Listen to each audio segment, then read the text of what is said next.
আসসালামু আলাইকুম। ওয়ালাইকুম আসসালাম রাহমাতুল্লাহি ওয়া বারাকাতুহু। ভাইরা আপনারা কি ফ্রি আছেন? জি আলহামদুলিল্লাহ ফ্রি আছি। আপনাদেরকে আমি একটা ইসলামিক প্রশ্ন করতাম যদি ফ্রি থাকতেন। আচ্ছা করেন, বলেন, সমস্যা নেই।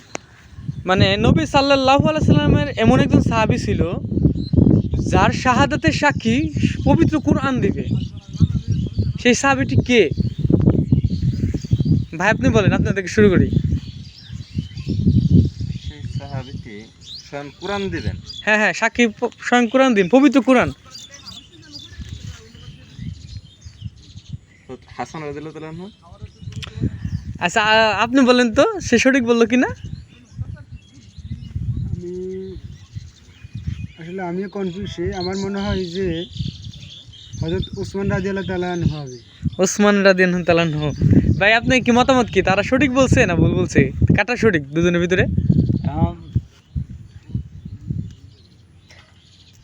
এটা মনে হয় উসমান রাদিয়াল্লাহু তাআলা। আচ্ছা ভিউয়ার্স, তারা উত্তর সঠিক দিল না ভুল দিল আপনারা কমেন্টে জানিয়ে দিবেন।